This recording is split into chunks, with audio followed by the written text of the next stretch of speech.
Hi, boys and girls. Today, the read aloud that I will be reading is The Princess Knight, and it's written by Cornelia Funk, illustrated by Kirsten Meyer. Cornelia Funk lives in Germany, and she is the author of the world bestsellers, The Thief Lord, as well as Inkheart. Some of you might be familiar with those books. This is actually the first picture book that she wrote. And when I taught in the classroom in grade 4, I loved the medieval times unit for social studies, and I thought that this was a great connection to bridge social studies and literacy. So, The Princess Knight.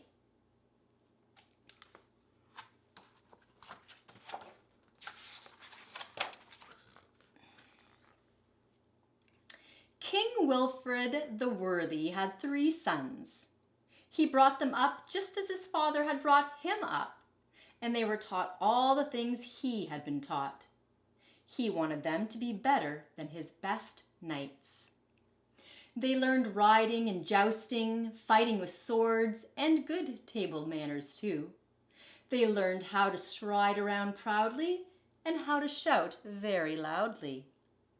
And, perhaps most important for princes, they learned how to give orders to their nursemaids, their servants, their dogs, and their horses.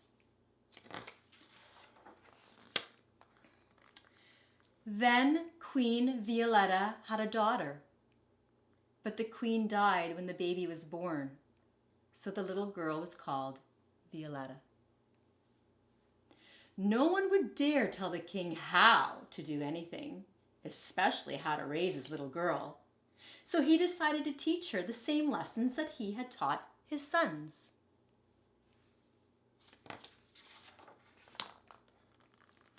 Even though she was so small, she could hardly lift a sword at all. Her brothers teased her and called her names. Itsy bitsy little Vi, little girl can't hurt a fly. And they would boast that they were so strong, even the most spirited horse would obey them.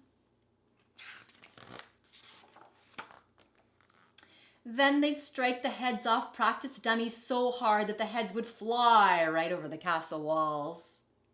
And they would laugh and laugh at their little sister as she struggled to mount a horse in her heavy armor, as if it were the funniest thing they'd ever seen.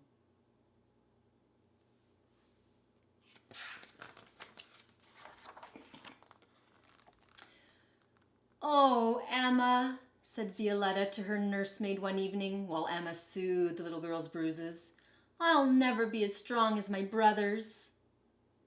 "Not as strong, maybe, but you are 3 times as clever," said Emma sensibly. "Why not ask your father to stop teaching you all this silly fighting and to let you learn something else instead? Embroidery, perhaps, or weaving, or playing the flute. Something useful." But Violetta shook her head. "No, no, no," she said. "That would only make my brothers laugh louder." So Emma said no more, for she knew the princess was more determined than all the 3 princes put together. She's determined, is she? From that night on, Violetta slipped out of the castle in secret while the rose gardener's son kept watch for her. She started to practice all the things her brothers could already do so much better. Violetta practiced in her own way, without shouting and without using her spurs. Indeed, she was very quiet about it, as quiet as the night itself. That's a simile when you compare 2 things using the words like or as. So she compared how quiet she was to how quiet the night was. So, while her brothers grew as tall and strong as King Wilfrid's knights, Violetta, who stayed quite small, got better at fighting and riding every day. And her father's horses loved to carry her on their backs. Violetta became so nimble and quick that when her 3 brothers practiced jousting with her, their spears and swords just hit the empty air. And the princes soon stopped laughing at her. and they stopped calling her Itsy Bitsy Little Vi.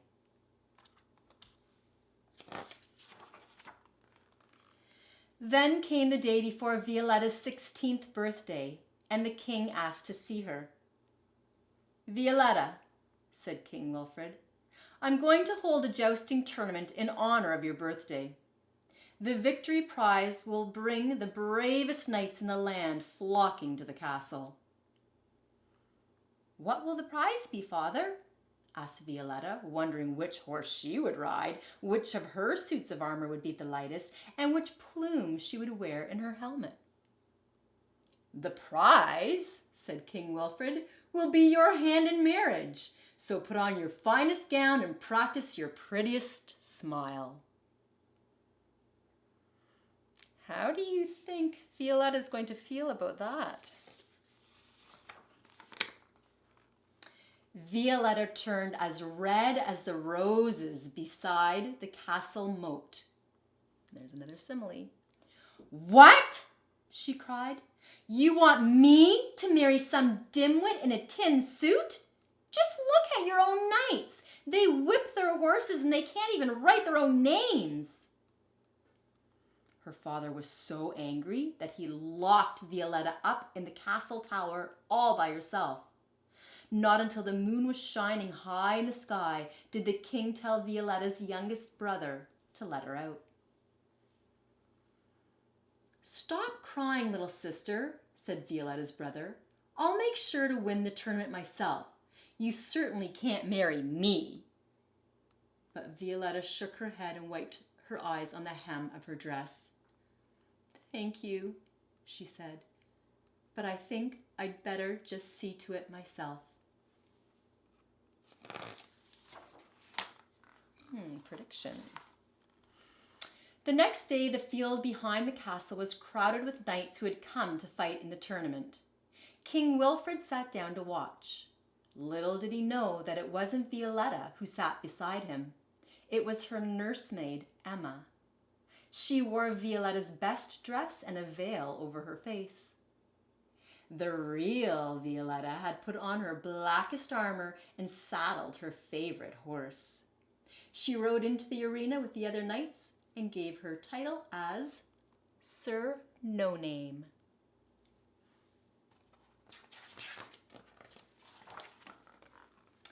Trumpets sounded and the tournament to win the princess's hand began. Knight after knight rode into the arena. Sigurd the Strong, Harold the Hardy, Percy the Pitiless. But Sir No Name defeated them all. He even knocked the king's sons off their horses and into the dust. By the end, there was no one left who was willing to fight, and Sir No Name rode over to the king to receive the victory prize. Won't he be surprised?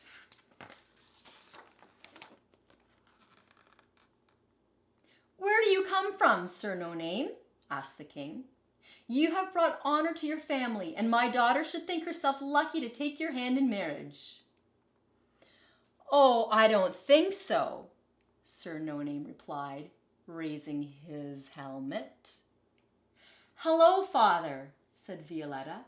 "What's the prize for a princess knight?" And for the first time in his life, her father, the king, was speechless.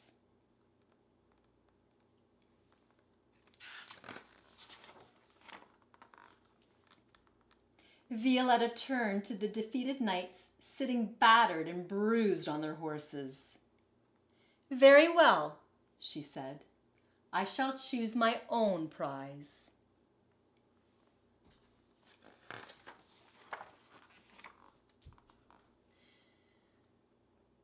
"I hereby proclaim that no one will ever win Princess Violetta's hand in marriage without first defeating Sir No Name." Then she turned on her horse and rode away, far, far away. And she didn't return for a year and a day. And when she did, why, her father, King Wilfred the Worthy, gave her a horse as black as her armor. and nobody, not even her brothers, challenged the princess ever again. And who did she marry? Well, if you must know, many years later, she married the rose gardener's son and lived happily ever after.